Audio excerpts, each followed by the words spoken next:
ইরাকের একজন বিখ্যাত আলেম মালিক বিন দিনার একবার এক বিশাল মাহফিলে বক্তব্য দিতে দাঁড়ালেন। এক শ্রোতা বলে উঠলেন, আপনার বক্তব্য শুরু করার আগে আমাকে একটি প্রশ্নের উত্তর দিন। মালিক বিন দিনার তাকে প্রশ্নের অনুমতি দিলেন।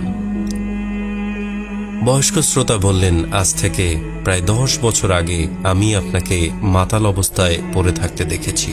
আপনি সেই অবস্থা থেকে ফিরে এলেন কিভাবে এবং এই ওয়াজের ময়দানে আপনি কিভাবে এলেন?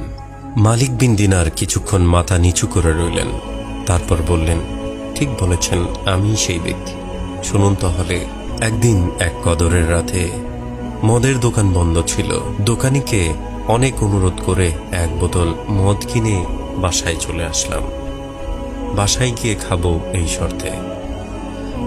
বাসায় ঢুকলাম, ঢুকেই দেখি আমার স্ত্রী সালাত আদায় করছে।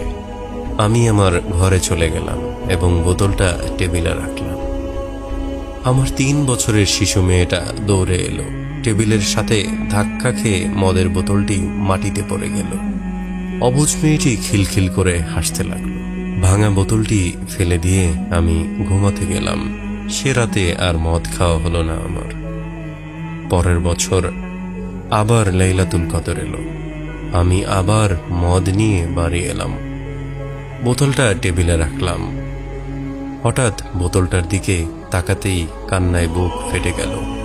3 মাস আগে আমার শিশু কন্যাটি মারা গিয়েছে। বোতলটি বাইরে ফেলে দিয়ে ঘুমিয়ে পড়লাম। স্বপ্নে দেখেছি এক বিরাট সাপ আমাকে তাড়া করছে। এত বড় সাপ আমি জীবনে কখনোই দেখিনি। আমি ভয়ে দৌড়াচ্ছি। এমন সময় এক দুর্বল বৃদ্ধকে দেখলাম। বৃদ্ধ আমাকে বলল, আমি খুব দুর্বল এবং ক্ষুধার্ত। এই সাপের সাথে আমি পারবো না। তুমি ওই পাহাড়ের ডান দিকে উঠে যাও। পাহাড়ে গিয়ে দেখি দাউ দাউ আগুন জ্বলছে আর আমার পিছনে এগিয়ে আসছে সেই সাপ। বৃদ্ধের কথা মতো ডান দিকে ছুটে গেলাম। দেখলাম সুন্দর একটা বাগান। বাচ্চারা খেলছে। গেটে দারোয়ান দাঁড়িয়ে আছে। দারোয়ান আমাকে বলল, বাচ্চারা দেখো তো এই লোকটিকে, একে সাপটি খেয়ে ফেলবে, নয়তো আগুনে ফেলে দিবে। দারোয়ানের কথায় বাচ্চারা ছুটে এলো। তার মাঝে আমার মেয়েটাও ছিল। মেয়েটি আমার ডান হাত জড়িয়ে ধরে বাম হাতে থাপ্পড় দিয়ে সাপটিকে দূরে ফেলে দিল। অমনি সাপটি চলে গেল।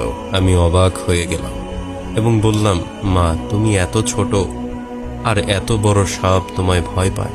মেয়ে বলল, আমি জান্নাতি মেয়ে, জাহান্নামের সাপ আমায় ভয় পায়।